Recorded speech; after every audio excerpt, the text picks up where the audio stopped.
Hello friends, आज हम लोग इक्विवेलेंट कनेक्टिविटी के बारे में बात करेंगे। ठीक है, इसके पहले वाले लेक्चर में हम लोगों ने मोलर कंडक्टिविटी के बारे में डिस्कस किया था, उससे उसके यूनिट के बारे में डिस्कस किया था। आज हम इक्विवेलेंट कनेक्टिविटी, इसके यूनिट और मोलर कंडक्टिविटी और इक्विवेलेंट कंडक्टिविटी दोनों में क्या रिलेशन है इसके बारे में हम स्टडी करेंगे। ठीक है, तो चलिए आज का टॉपिक इक्विवेलेंट कंडक्टिविटी, लेकिन इसके पहले थोड़ा सा रिकैप कर लें। ठीक है, मैंने आपको बताया था मोलर कंडक्टिविटी, और मोलर कंडक्टिविटी के बारे में मैंने आपको क्या बताया। मोलर कंडक्टिविटी किसे कहते हैं? जब 1 mole of electrolytic substance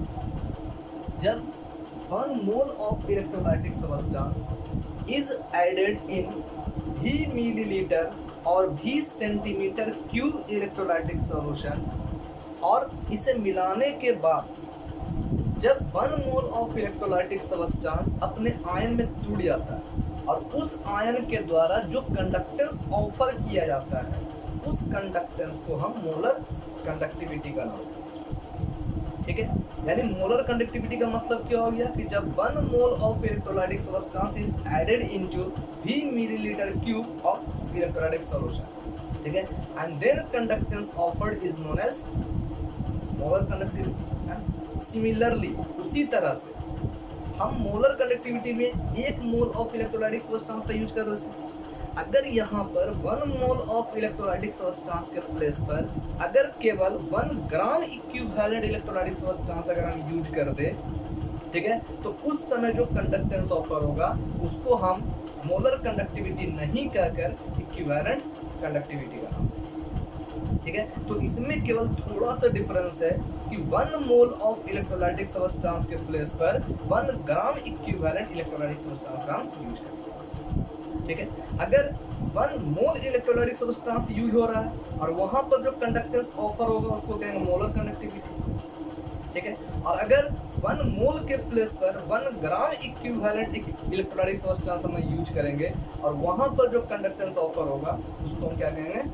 equivalent conductivity का। ठीक है, hence equivalent conductivity is defined as when 1 gram equivalent of electrolytic substance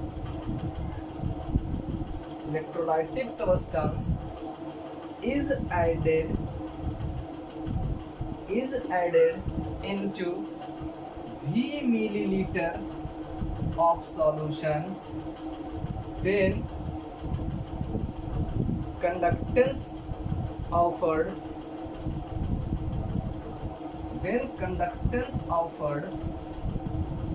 is known as equivalent conductance। ठीक है, और कंडक्टिविटी है ना, it is denoted by cap EQ, और इसे हम लैम्डा EQ से भी रीड करेंगे। ठीक है, इसे हम कैप EQ और लैम्डा EQ से भी रीड करेंगे। ठीक है, तो from the definition we can say equivalent conductivity is equal to conductance produced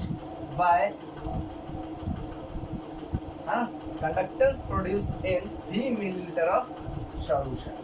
ठीक है, that is called equivalent conductivity. इसे हम इक्विवेलेंट कंडक्टिविटी का, ठीक है, इसे हम क्या करते हैं? लेट द इक्वेशन फर्स्ट करते हैं। ठीक, चलिए अब थोड़ा सा ध्यान दीजिए।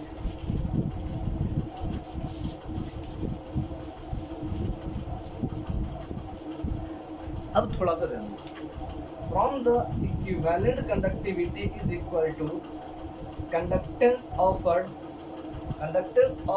है ना by the ions in V milliliter solution, that is called the equivalent conductivity। इसे हम इक्विवेलेंट कंडक्टिविटी का नाम देते हैं। ठीक है, लेट द इक्वेशन फर्स्ट। अब ध्यान दीजिए, from concentration term normality we know that concentration term normality से हम जानते हैं, क्या जानते हैं, normality is equal to number of gram equivalent, total number of gram equivalent present in volume in litre. ठीक है, direct total number of gram equivalent present in 1 litre of solution, that is called the normality. ठीक है, normality, तो यहाँ ध्यान दीजिए, normality is equal to number of gram equivalent. और अभी डिफिनेशन से क्या कहा गया कि 1 gram equivalent of electrolytic substance. ठीक है, 1 gram equivalent electrolytic substance is dissolve in V millilitre of solution. ठीक है, तो यहाँ देखिए, तो N is equal to number of gram equivalent 1 upon क्या होगा यहाँ पर volume in litre, that is called normality. इसलिए volume in litre is equal to 1 upon normality. लेकिन हम यहाँ पर डिफिनेशन से आपको क्या बताएं कि भी मिलीलीटर सॉल्यूशन में जब 1 gram equivalent of electrolytic substance add किया जाता है और फिर उसके डिसोसिएशन से जो आयन प्रोड्यूस होता है, उस आयन से जो कंडक्टेंस ऑफर होता है उसको हम क्या करते हैं, इक्विवेलेंट कंडक्टेंस कहते हैं। ठीक है, तो यहाँ पर जो वॉल्यूम इन लीटर लिया गया है इसको चेंज किसमें करना पड़ेगा, मिलीलीटर में। अब देखिए, इसलिए V in millilitre is equal to, अब जब मिलीलीटर में हम लीटर को जब मिलीलीटर में कन्वर्ट करेंगे तो 1000 से मल्टीप्लाई करना पड़ेगा। तो हम जानते हैं V is equal to 1/n होता है। और जब इसको मिलीलीटर में कन्वर्ट करेंगे तो क्या करना पड़ेगा, इसमें 1000 से मल्टीप्लाई करना पड़ेगा। तो V in millilitre is equal to 1/n into 1000। ठीक है, अब हम क्या करते हैं, put the value of V in equation first, then we get equivalent conductivity is equal to K into V milliliter and put the value of V milliliter is equal to 1000 upon n। ठीक है, इसलिए equivalent conductivity is equal to K into 1000 upon n। Suppose the equation second. ठीक है, और इस equation से हम numericals को सॉल्व करें। ठीक है, तो अब केवल इतना याद रखना है कि मोलर कंडक्टिविटी में 1 मोल इलेक्ट्रोलाइटिक सब्सटेंस जब इलेक्ट्रोलाइटिक सोल्यूशन के भी मिलीलीटर में डिसॉल्व किया जाता है और वहां पर जो कंडक्टेंस ऑफर होगा उसको कहेंगे मोलर कंडक्टिविटी। और जब 1 ग्राम इक्विवेलेंट इलेक्ट्रोलाइटिक सब्सटेंस को डिसॉल्व करेंगे भी मिलीलीटर ऑफ इलेक्ट्रोलाइटिक सोल्यूशन में और वहां पर जो कंडक्टेंस ऑफर होगा उसको कहेंगे इक्विवेलेंट कंडक्टिविटी। ठीक है, अब हम बात करते हैं कि दोनों में रिलेशन क्या है। ठीक है, चलिए अब देखिए,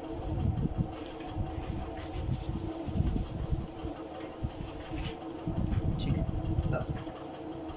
from molar conductivity we know that K into 1000 upon molarity, suppose the equation first, and from the equation second we know that equivalent conductivity is equal to K into 1000 upon n। इसे हम equation क्या करते हैं, second. ठीक है, अब ध्यान दीजिए, अब कर रहा है equation 1 is divided by the equation 2 and then we get, तो हम क्या गेट करेंगे, देखिए molar conductivity m upon equivalent conductivity is equal to K into 1000 upon n upon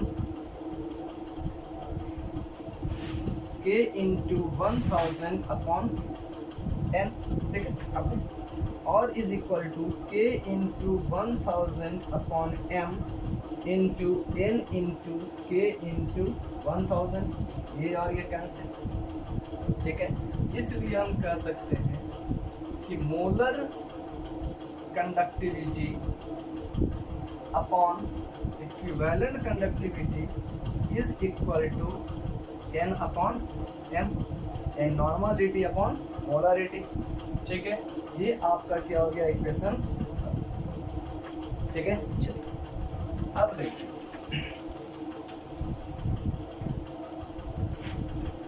equation. अब देखिए, अब हम जानते हैं molar conductivity, molar equivalent conductivity is equal to normality. अब नॉर्मलिटी कैसे निकलता है? ठीक है, नॉर्मलिटी को निकालने के लिए हम जानते हैं नॉर्मलिटी कैसे निकलता है।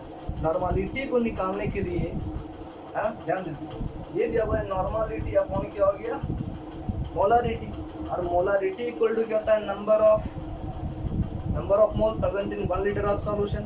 उसी प्रकार ये नॉर्मलिटी मतलब क्या हो गया number of gram equivalent present in 1 litre of solution. तो देखिए यहाँ पर number of gram equivalent,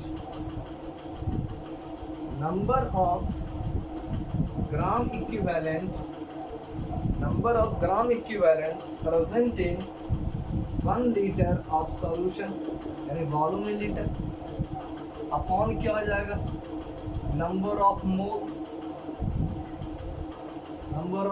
present in volume in litre. ठीक है, और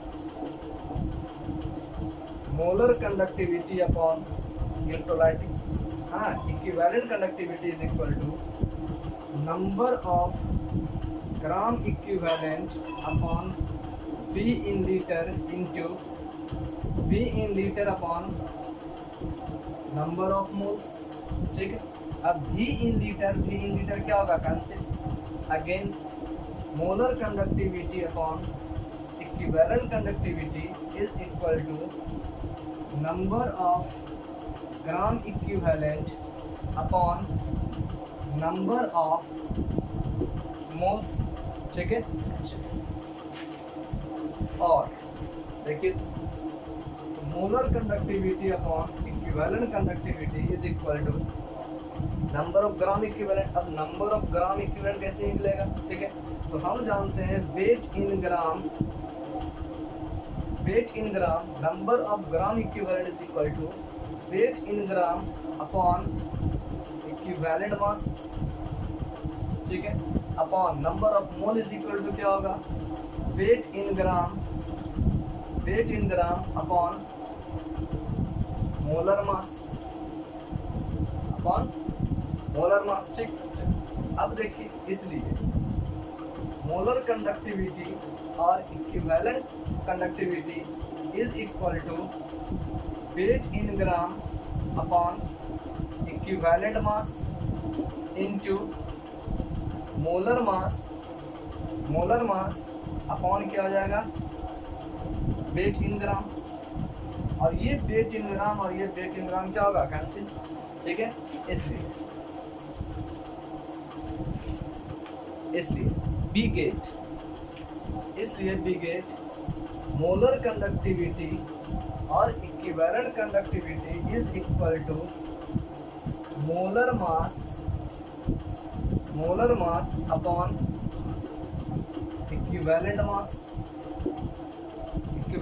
है ना, और हम इक्विवेलेंट मास इक्वल टू क्या जानते हैं molar mass upon n, that is valency factor है ना।